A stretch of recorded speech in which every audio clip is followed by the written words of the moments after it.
Good, good morning, everyone. I think we're going to get started. I know it's we're getting to the end of this long 2 week for some of us that have been here now since the 28th or the 29th. Welcome to this morning panel. Thank you for joining us. We are delighted to have you with us for this panel that touches on Indigenous peoples' stewardship of lands, territories, and seascapes. We're very fortunate to have an amazing group of people who's going to be sharing with us their knowledge and experience, both from coastal and seascapes, as well as land and territories. I'd like to just start by saying, maybe just quickly introducing myself. I'm Lourdes Singa, Executive Director of International Funders for Indigenous Peoples. We are the only global philanthropy network dedicated to Indigenous peoples worldwide. Our role is to mobilize resources, advocate for Indigenous peoples' rights, and work with philanthropy to advocate for greater resources as well as direct access of philanthropic funding to Indigenous peoples' organizations. I want to take a moment to introduce our panel. And we will also invite them each after I do introductions to share a little bit about their work. So we have today with us, we'll hear from Barry Hunter, who is with the North Australian Indigenous Land and Sea Management Alliance, known as NAISMA from Australia. We have Pamela Mayorga Caro, who is with the Indigenous Peoples Marine Coastal Spaces, or known as ENPO, from Chile. She will be speaking in Spanish. And we have Balquiso Buba from the Network of Indigenous and Local Populations for the Sustainable Management of Forest Ecosystems in Central Africa, or known as REPALIAC. And last but not least, we have Ariel DeRanger, Executive Director of Indigenous Climate Action, or ICA, in Canada. With that, I'd like to get us started, and I'm going to ask each of you if you could take about 3 minutes each to please share about your work, the work that you're doing, and the challenges you're facing in your communities or communities in relation to the work that you are doing as it relates to land, territories, and seascapes. And Barry, I think we understand you're gonna show a slide. If we could have his slides come up, please.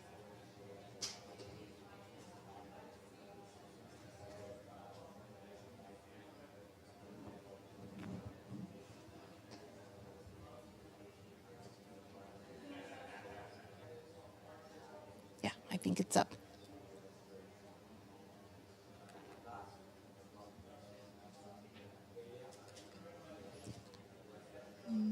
There.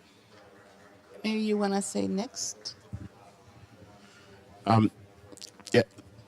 Thanks, everyone. So, yeah, my name is Barry Hunter. I'm the acting CEO of the Northern Australian Indigenous Land and Sea Management Alliance. We're an alliance of Aboriginal land councils across Northern Australia. We cover a big area, and we work in and around predominantly Indigenous land and sea management, which includes a whole range of things, such as obviously land and sea management, but biodiversity, weeds and ferals, and there's a fair bit of work in and around carbon within carbon industries, but also looking at projects around biodiversity offsets. And we work within regional spaces to assist regional groups, but also direct funding into Indigenous organisations on the ground that actively managing areas, large tracts of land. There's predominantly across Northern Australia is Indigenous held lands. The slide is not working.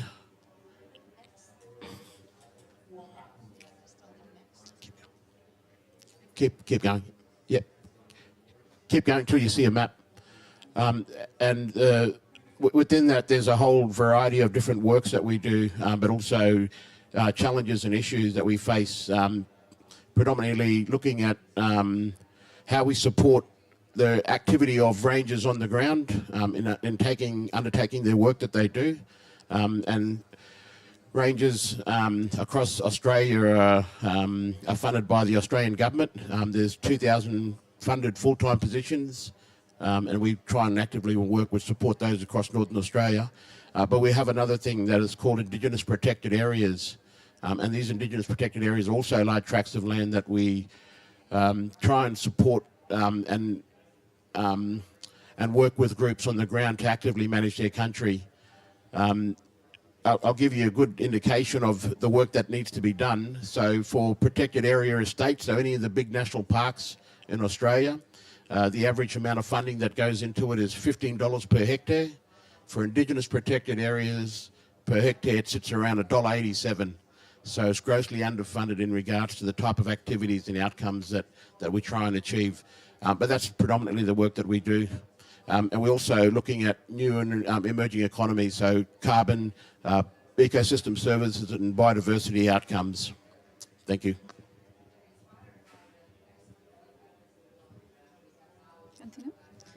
Mari Monku Taimu, Inche Pamela Mayorga Piñán.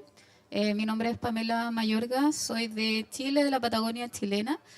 Dentro de los trabajos que estamos realizando en Chile, nosotros partimos netamente por una gran problemática que la ley de pesca en Chile, esto enfocarnos más en el contexto del mar, maritorio, en Chile hay una ley de pesca que no consideró a los pueblos originarios y menos a las mujeres. Por lo mismo, por un movimiento político territorial desde los pueblos originarios y pesqueros, se levantó una nueva ley. Esta ley es la 20.249, que es la ley Lafkenche, que nace de una identidad de un pueblo originario y que incorpora a todos los pueblos. Y al no incorporarnos en esta ley, permitió que la industria ingresara al mar, concesionara y no dejara acceso a los pueblos originarios al mar, instalándose también en sitios de significación cultural. Por lo mismo, esta ley permite el reconocimiento legal de estos usos constitucionarios, la que se movilizaron los pueblos. Entonces, a partir de esta ley se solicitan áreas marinas. Del lugar de donde yo vengo son 246.000 hectáreas, pero aún así se han ido planificando y se han ido levantando en diversos maritorios estas áreas indígenas, en donde cada área pide una administración de ella y también una gestión de ella. Esta ley ha sido tan importante que ha significado que podamos sentarnos a la misma mesa con gente que planifica el territorio. ¿Por qué? Porque es un manto inicial de protección para los territorios. Al solicitar este espacio en Chile, hace que paralice la industria para que no siga avanzando y puedan protegerse los sitios de significación cultural. Lo importante de esta ley, que es muy poderosa en Chile, muy poderosa, pero Chile no ha podido aplicarla o se ha rehusado en poder gestionarla y aplicarla bien, aplicándole burocracia para que estos procesos no avancen. Pero sí, es muy importante. ¿Por qué? Porque integra a todos, integra a pueblos originarios, a gente de la pesca, a comunidades costeras y rurales, con una visión, con una cosmovisión, con una forma holística, una forma multiescalar de planificar el territorio donde todos conversan. Es una excelente ley, es un proceso que se está llevando en Chile desde los pueblos originarios, pero los grandes desafíos han sido eso, que Chile se ha rehusado en aplicarla, ha costado un poco en ese sentido por la gran burocracia, pero sí nosotros como pueblos hemos generado grandes alianzas entre distintos pueblos, cahuéscar, yaganes, mapuches, para que esta ley tenga más fuerza cada día, porque es una ley que, como dije, reivindica a los pueblos, vela por la cosmovisión y una forma holística de derecho territorial de los pueblos. Más que nada eso.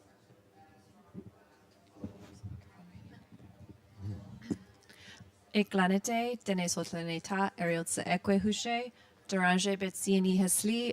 My name is Ariel Tseekwe Duranje, and I'm a member of the Athabasca Chipewyan First Nation, also known as the Kaitale Denesotlane, which is located in the Treaty 8 territories of northern Alberta.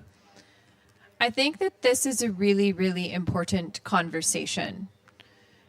Not just the conversation of the role of Indigenous peoples in stewarding our lands, territories, and seascapes, but of the disparities in funding and access to resources and access to places where decision-making is happening regarding our lands and territories. In particular, I think that there's a lot of lessons to be learned from what has happened in my territories and my region. In my territories, we have seen the development of the largest industrial oil and gas project in the world, which is the Alberta tar sands, or oil sands. This project encompasses a landmass that is bigger than the Wales and England combined.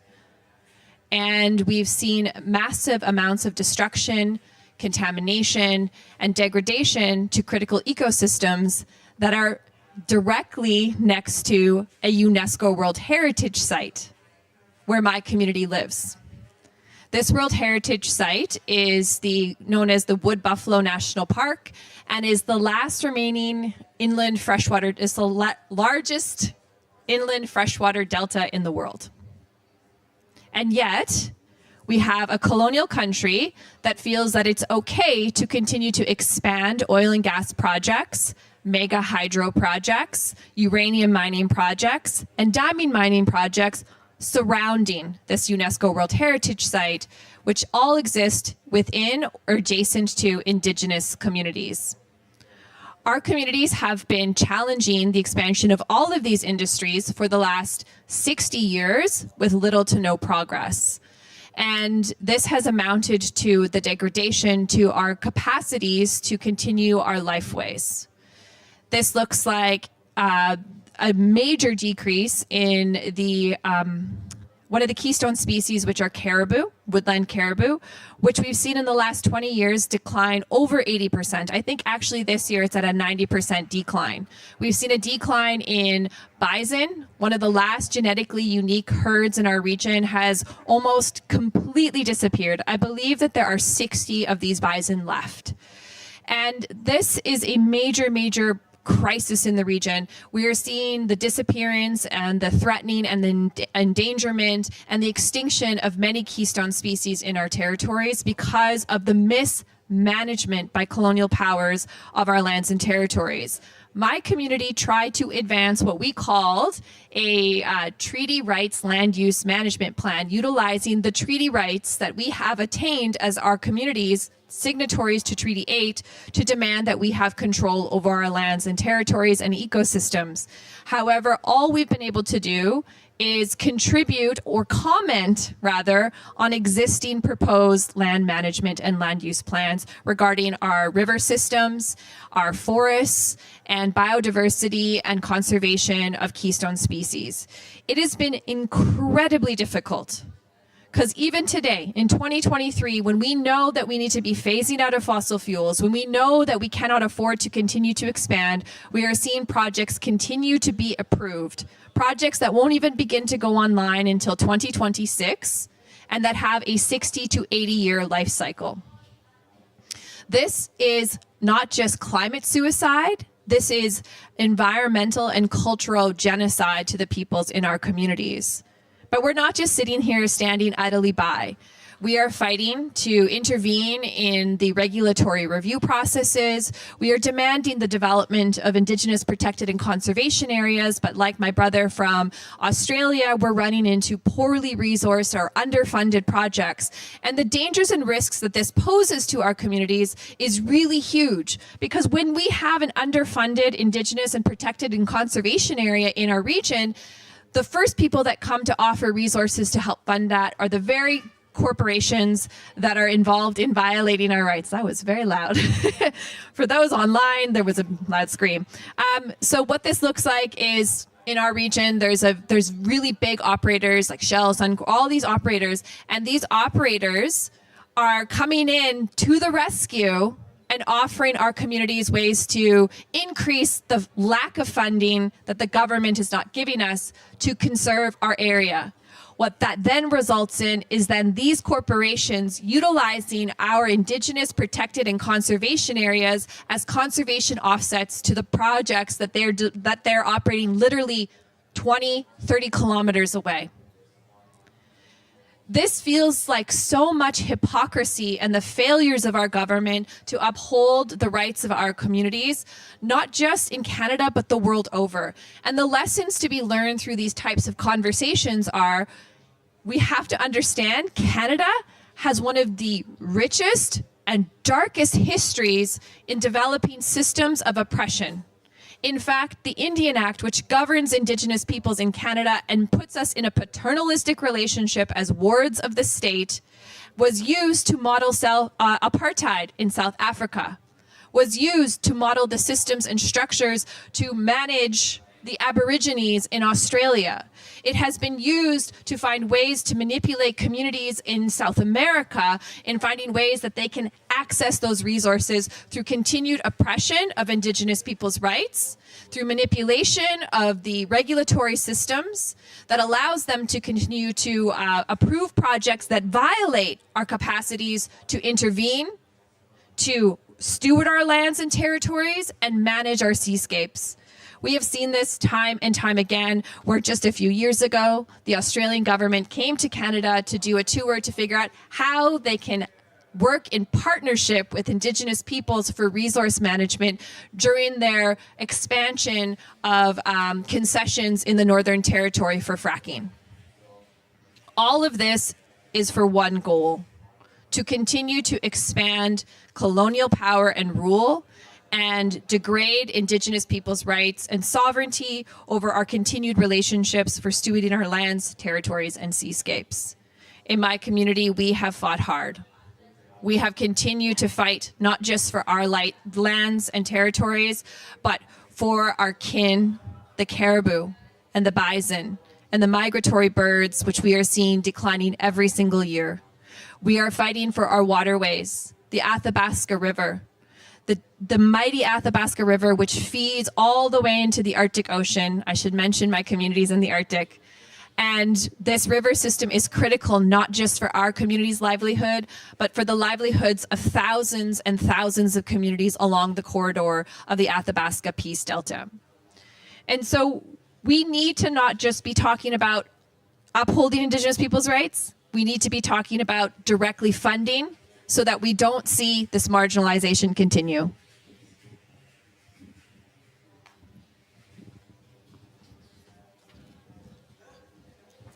Thank you very much for giving me the floor. Good morning, everyone. For us in Cameroon and in the Central African region, the stories are also similar. We have been doing some work when it comes to protecting and defending our land rights, because we realize that people used to say Indigenous people, they don't have use for land. So that's why we have decided to work on projects that deal with land use, to use our land differently, not only carrying out pastoral activities or carrying out hunting and gathering. Because one of the things that happen in Cameroon, for example, when they want to kind of relocate somebody from the land, they say you should prove that you were using this land before you can be compensated and so on. So now we teach them to use the land by maybe planting trees, so that because when the trees are there, they know that, okay, this is evidence of land use. Somewhere these people have been using this land. We also plan like improve species of pastures on the land so that we don't leave the land empty, because when they see the land empty, that is when they think that they can come and colonize the land. So we try to make the women especially to domesticate some traditional medicinal plants, because we realize that with the advent of climate change and biodiversity loss, we have some species of plants that are already disappearing. So we make the women to use some of the empty spaces of the land to plant some of these plants so that they can use it, and they can also use these plants to teach their children And this can also serve as a research center on indigenous and traditional knowledge. We also do advocacy on the land reform process and land rights for indigenous people, because in Cameroon the land rights of indigenous people are not recognized or respected. So we try to work with the government when they started the land reform process in 2011. We produce a note of position for indigenous people through the Bororo Social and Cultural Development Association, that is the Boskuda, that was piloting the National Engagement Strategy Plan on Land Governance in Cameroon. So we put also the position of indigenous people, because we wanted the land rights, the customary and community land rights, as well as forest rights, should be recognized. So we are waiting for the new land law to come out, and we see what it gives. We also work on access to justice when it comes to land rights violations, because indigenous communities, they have land rights violations that they suffer from.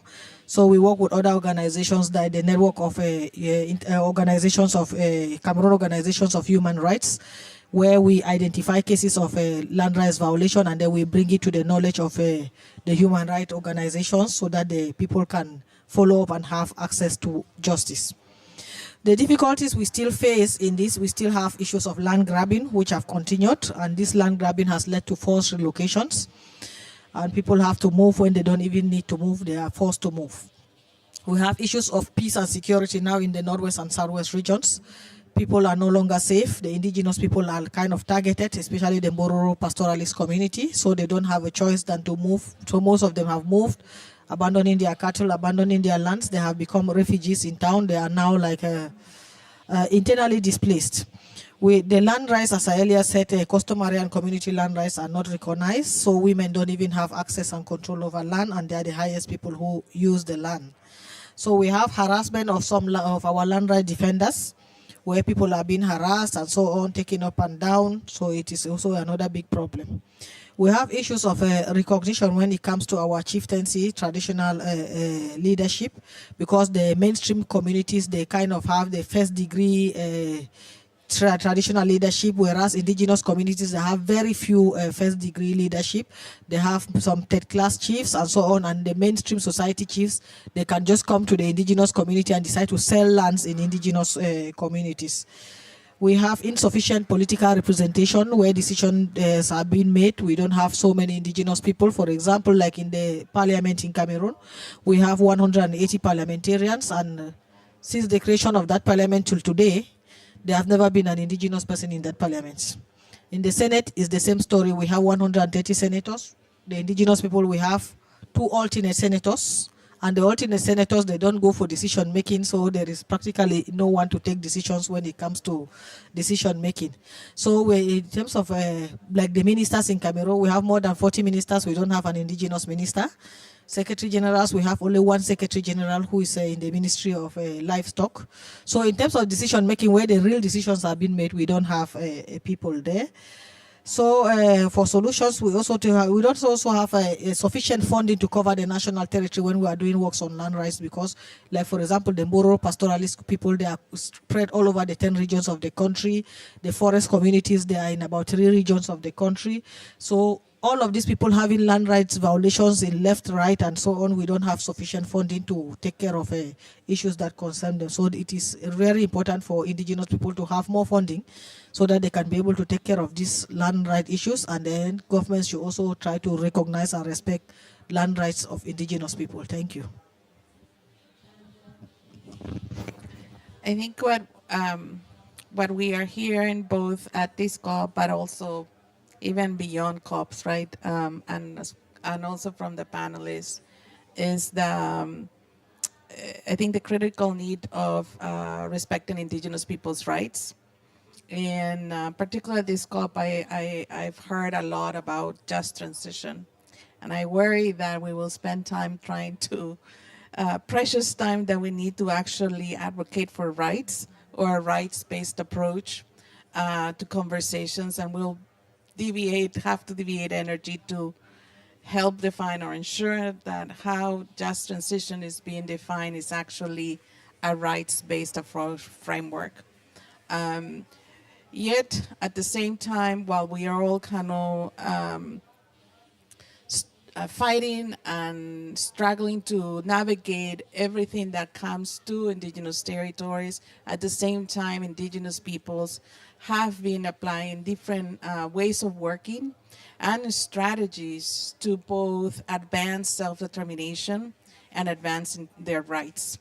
And I'd like to invite now Barry and Pamela to perhaps touch on how your organizations are particularly applying strategies or making advances in relation to perhaps either treaties that have to do with oceans, or Pamela, as you mentioned earlier, country laws that your communities are following or make sure are not impacting your livelihoods, your lifeways, and your self-determination. So Barry, maybe if you both touch on the seascapes and the oceans piece.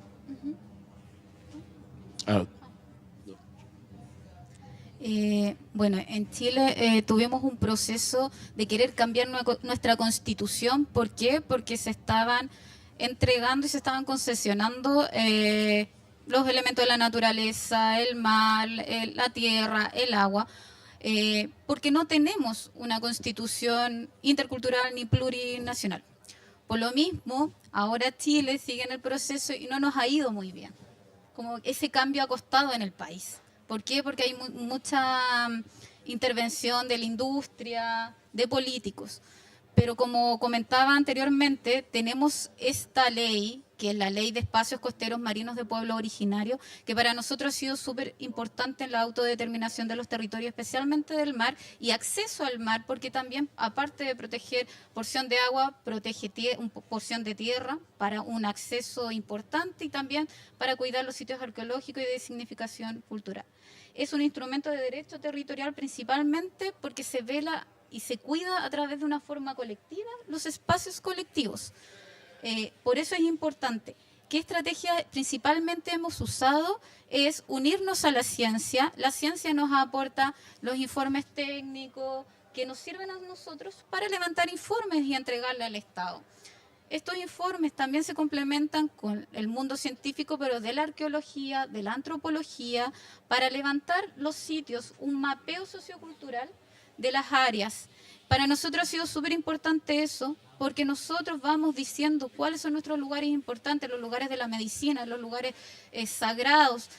Ese mapeo cultural ha hecho que se haga una planificación multiescalar, o sea, sistémica, que no veamos, a veces el Estado ve por capas, ve el agua, un ministerio, ve otro ministerio de agricultura. En cambio, esta ley permite vernos de forma ampliada. Hemos trabajo de recuperación de la lengua, que es súper importante. Estamos haciendo mucho trabajo de ese tipo.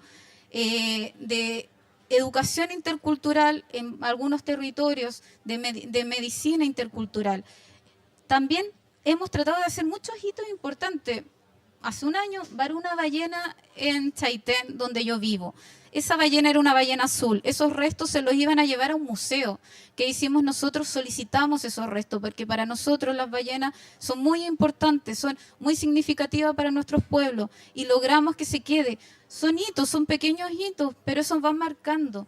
También con el mapeo sociocultural que hicimos, estamos recuperando nombres y la toponimia antigua, y hemos vuelto a recuperar lugares. O sea, tenemos una piedra muy importante de significación cultural, que hoy en día se llamaba Piedra de Calto, pero recuperamos su nombre antiguo y lo hemos posicionado. Los políticos también lo han posicionado.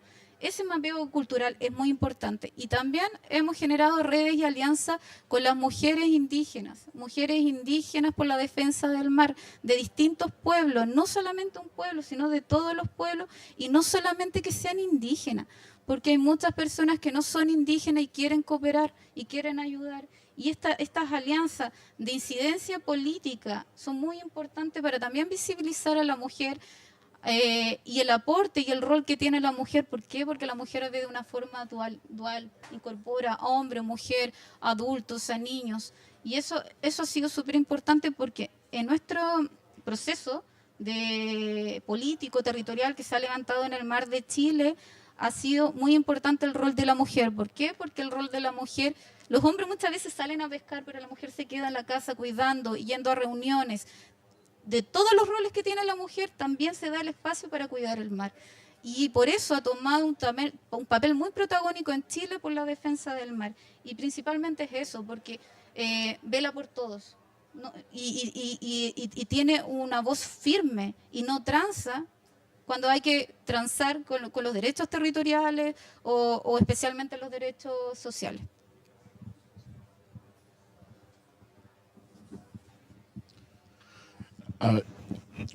In Australia, there are actually no treaties to do with Indigenous people. What we do have is the Native Title Act, which recognises Indigenous title over lands and subsistence and cultural use of it for Indigenous people of those lands. That also covers sea country as well, and we've seen some groundbreaking test cases, such as the Blue Mud Bay in Northern Territory, that recognise Indigenous use and rights over water and seascapes. Within actively, the next sort of step within that is to actively go out and use country.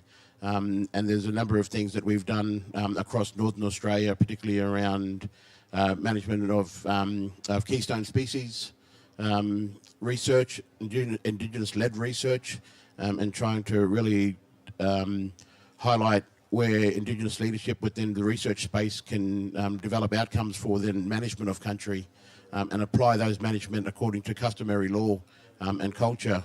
And those keystone species, such as turtle, marine turtle and dugong, which is a marine mammal, those types of, and indeed sharks as well, those types of activities and in management has been key to be able to get recognition of rights and interests.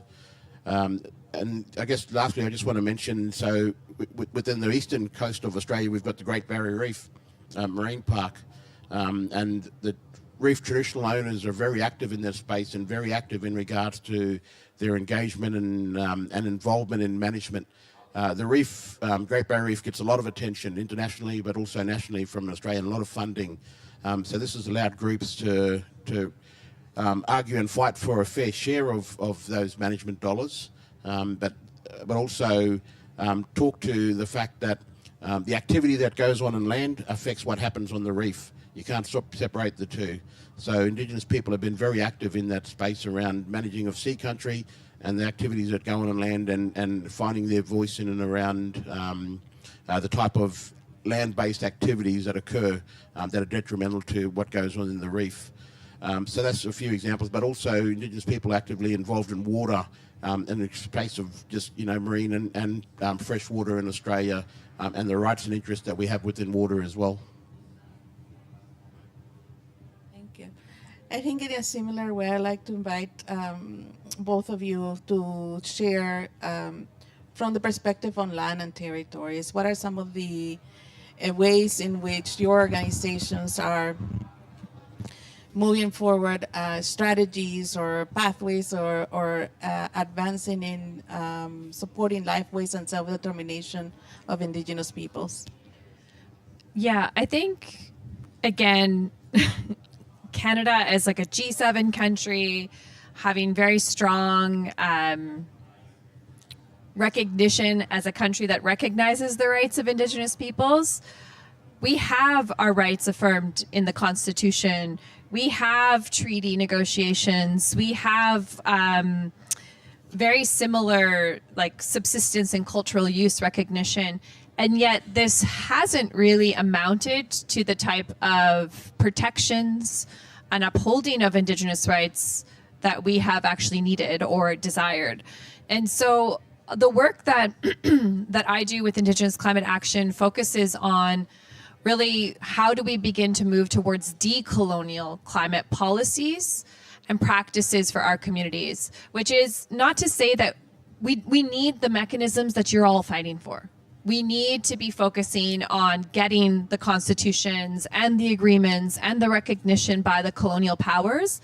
But I think that there is a lot of work that needs to be done on the imagination of what it would be like to advance sovereignty and self-determination outside of colonial structures that exist as a way to demand more than just getting that sort of, I love the stat that you shared of $15 per hectare for national parks, and only $1.87 per hectare for Indigenous protected areas.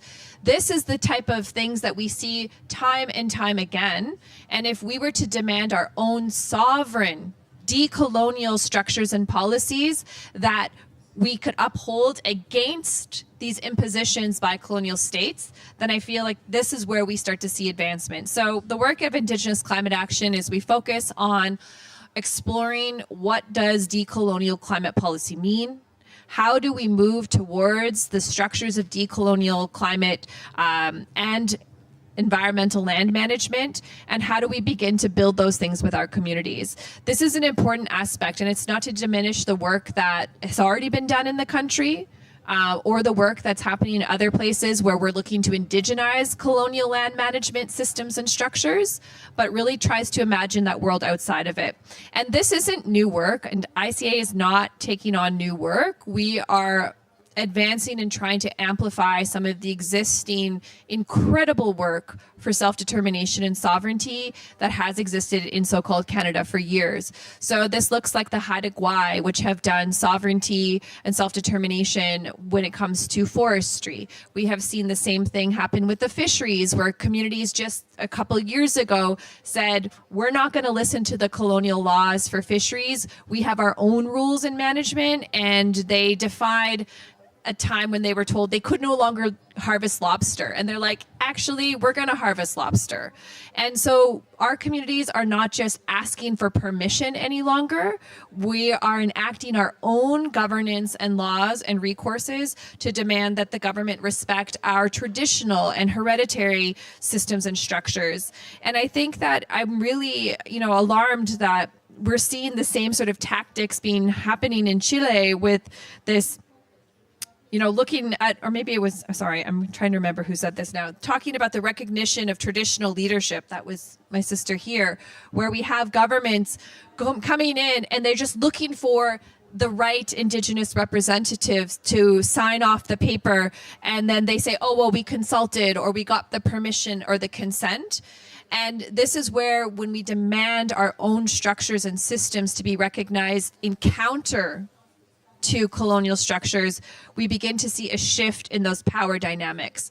By coming back to the direct funding question at the beginning, if we don't have resources from both the private and philanthropic sector to advance this, we're still caught up in an economic hostage situation because colonial governments are funding Indigenous protected areas. They're funding these strategies to advance Indigenous rights and land management.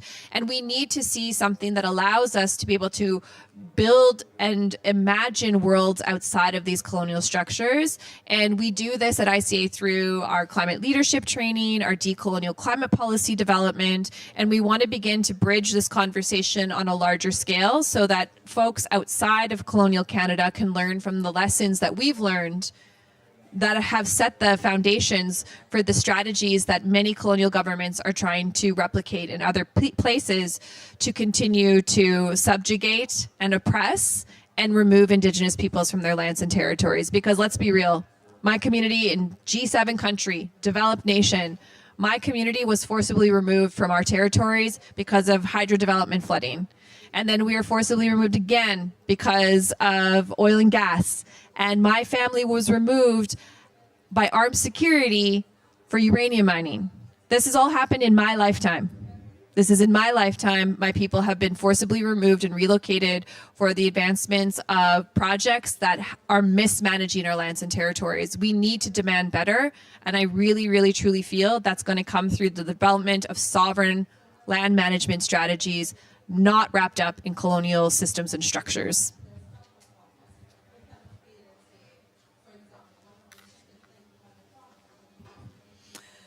Thank you very much for giving me the floor once more. We'll talk about some strategies that we have been using to advance land rights for indigenous people.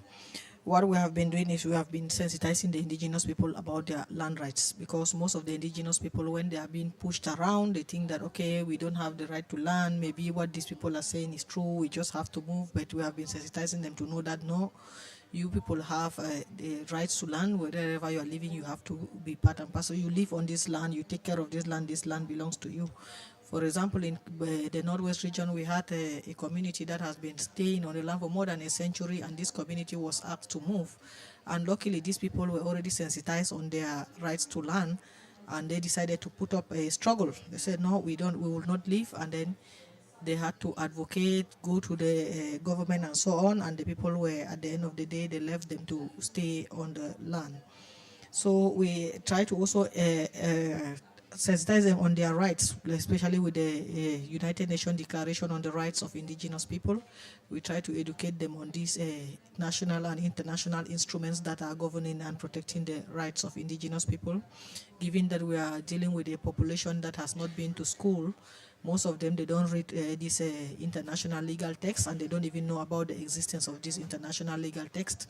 So what we do is we organize workshops where we educate them on the existing legal framework nationally and internationally, so that they can always know their rights and work for the protection of their rights. We also work with women, because women are always left behind in the indigenous communities. They suffer double discrimination. We work with them to also educate them on their rights, ensure that they have access to education, because we know that when the women are educated, they can better defend and protect their land and human rights. We also work with youths. We try to involve youths in whatever we do, because we know that the youths are the future. So we work with the youth to empower them economically. We also empower them by teaching them the various legal framework that exists, so that they can better protect and promote their rights. And we involve the youths in most of the projects that we carry out, especially in terms of land use, in terms of planting trees, exercises in local communities and so on. We involve the youths, because the youths, as they are there, they serve like the eye openers, and they can always grab the message very fast and transmit that message to their families. Thank you. Thank you. I forget what day it was, but I think it was yesterday that I attended a panel on the Food and Agriculture Pavilion. And it was on the decade of ecosystem restoration. And I really appreciate, actually, just let me just take a moment to thank each one of you for here, because I think what we aim to do at this panel is to also bring the different ecosystems experiences. But at this panel that I attended, they came up with a report, and it was a panel of FAO and UNEP. But they have come up with a report recently where it points to global annual finance flows of 7 trillion fueling climate, biodiversity, and land degradation crisis. Whereas the funding that is actually, or the financing that is actually going to solutions, call it nature-based, call it indigenous people solutions, it doesn't compare to the 7 trillion that is actually being put into actually destruction, deforestation, and degradation, and loss of biodiversity. So it means that I think we, at IFIP, which we are working with a philanthropic ecosystem to really move more conversations, both with our members also, but with larger other philanthropic ecosystems, to bring more attention both to indigenous people's rights, but also to the solutions that indigenous peoples are bringing to the table in all of these conversations on food systems, biodiversity, and climate. I wanted to now invite each of you, perhaps we only have a few more minutes, and maybe want to have room to leave to any questions that the audience may have.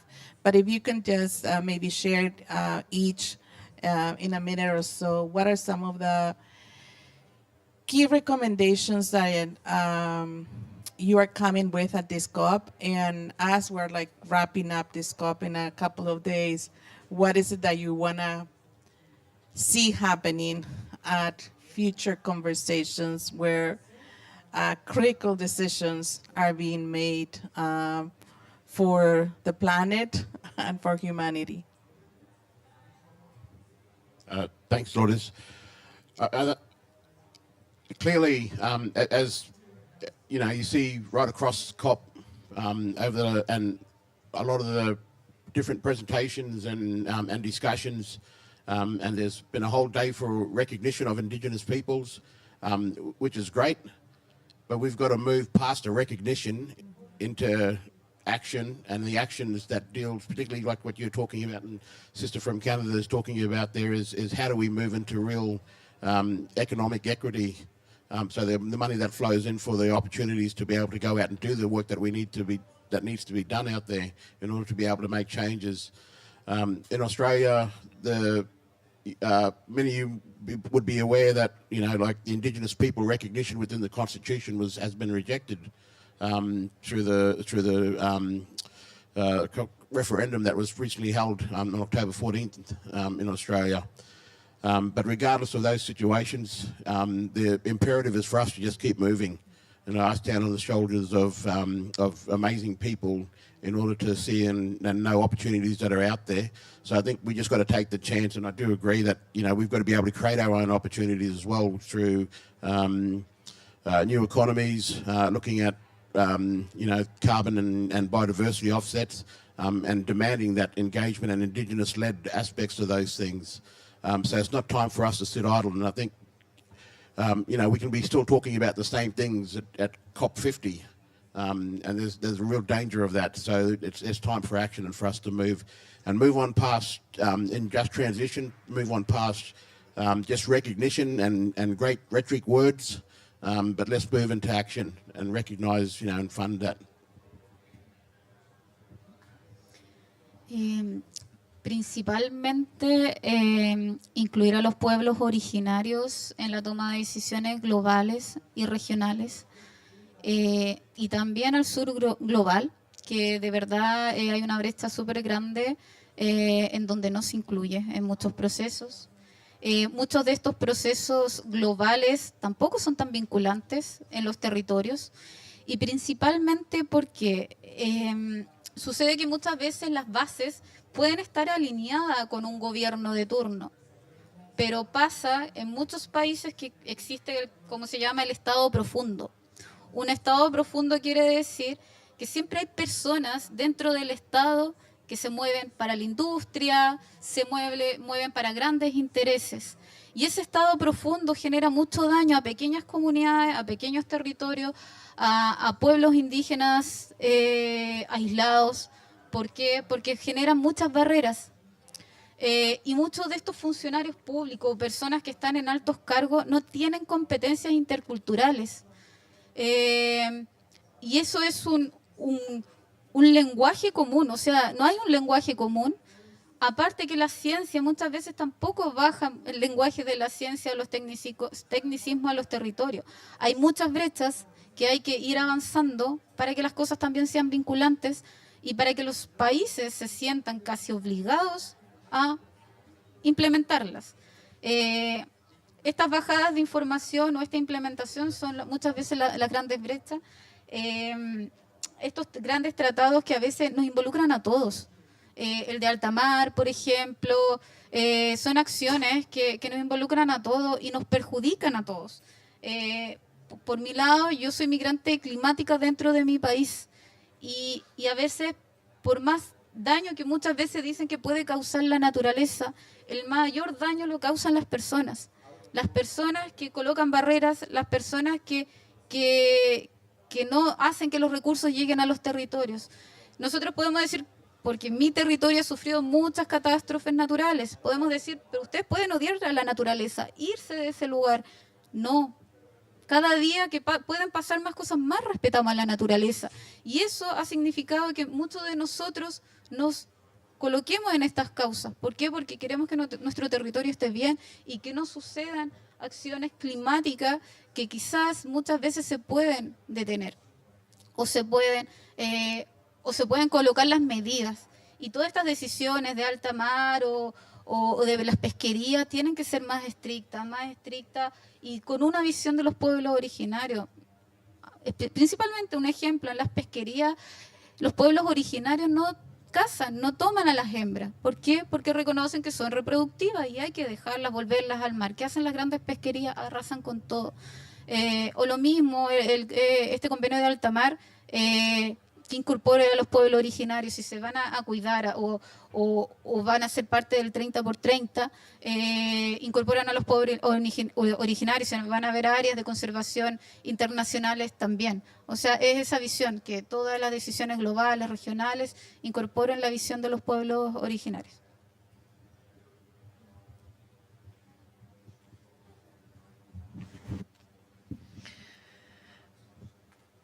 I'm like, what else do I add? I think that some of the key recommendations, obviously we need to be moving beyond the recognition. Yes, we absolutely must be putting Indigenous peoples into decision-making processes. But I think further to that, when we talk about what does it really substantively mean to put Indigenous peoples or move past recognition, is we need to have processes and mechanisms for us to actually substantively participate in these processes, whether that is discussions on how loss and damage is going to be distributed, whether this is on the management of the voluntary carbon reduction process under Article 6, which looks at carbon markets and non-market mechanisms, including things like nature-based solutions, which, while we can have nature-based solutions, how are they going to be capitalized by states, and how are Indigenous protected areas going to be like just utilized without our consent? How do we ensure that our lands and territories aren't at further threat for land grabs, for these carbon markets, for conservation offsets, for these processes? And the only way to prevent continued violation of our rights is to have processes and mechanisms and recognition of Indigenous peoples. So it starts with recognition and moves past recognition into participation, into the processes, and power and decision making. This is what we need to see within this. We need to close that gap for Indigenous participation, and we need to move just beyond this sort of paltry, oh, Indigenous peoples have so much knowledge, and this idea of utilization of us, which is just literally taking. It's appropriating our knowledge, it's appropriating our lands, it's appropriating our ways of being that have modeled low carbon lifestyles to the continuation of colonial power. So what we need to see are processes that actually allow us to hold our rights, decide how they're used, decide how our knowledge is used, and ensure that there is direct access for those trillions of dollars that are going into these markets and in these industries. Right now, there's a ton of investment into science and technology to help solve the climate crisis. And simultaneously, there's all this recognition about the beauty and knowledge and Indigenous ways of being to help get us out of the climate crisis. And no one's done this analysis, and I want to see it. How much money is going towards science and technology, and how much is going to the advancements of Indigenous sciences and technologies? I'm sure that the disparity is worse than the $15 to $1. It's probably $1 billion to $100 for us. And so we need to see real investments in Indigenous peoples. And that comes through the systems like loss and damage and climate finance and adaptation. We need to be demanding for not just recognition and that indigenization of the text. We need to move towards self-determination and sovereignty of Indigenous peoples the world over. Thank you. Thank you very much. As key recommendations, we know there is no climate action without rights. They should recognize and respect the rights of Indigenous people, and we call on the effective implementation of the United Nations Declaration on the Rights of Indigenous People. Because we have realized that this declaration has been there for close to 15 years now, but many states, they don't implement this declaration. They don't even consider the declaration. They just move past this declaration. The land rights and community and customary land rights of Indigenous people should be recognized by governments and should be respected. We should also look at mainstreaming Indigenous people, women and gender land rights, because when we are talking about land rights, mostly in Indigenous communities, we see only the men, the women are always forgotten. As my sister said, bringing IPs on decision-making tables is very important. We need to bring them and we need to ensure that they have meaningful participation in these discussions, because without bringing them, making them to have meaningful participation in these discussions and making their decisions count, because at the end of the day, we should not come and then give our opinions and our decisions. At the end of the day, they put them in the background. We need our decisions to count and our voices to be heard. We need direct access to financing, because if you look at indigenous people, as my sister said, there are trillions of dollars coming left and right. All of these $1 trillion, they go left and right and they say money will come to indigenous people. We have promises, we have billions of dollars of pledges that come to us.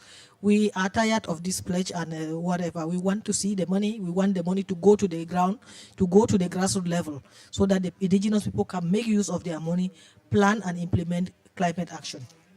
We know that they have indigenous knowledge that they always use, so we should valorize this knowledge.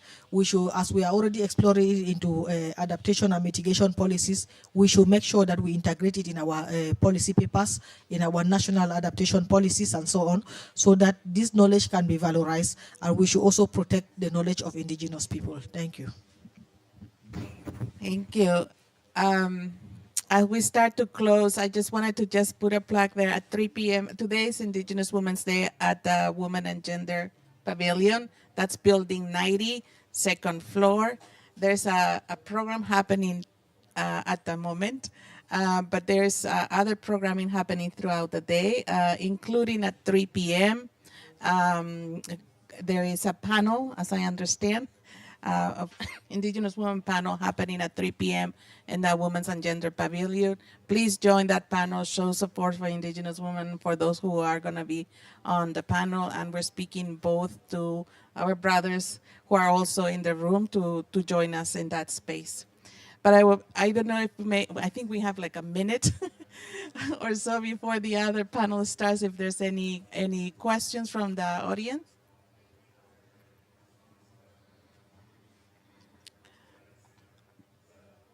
No? All right, so thank you very much for joining us. I know it's been a long 2 weeks. I want to especially appreciate each of you for making the time and joining us on a Sunday morning as we are on the second week of COV. Much appreciation, and please join me in applauding for all your contributions.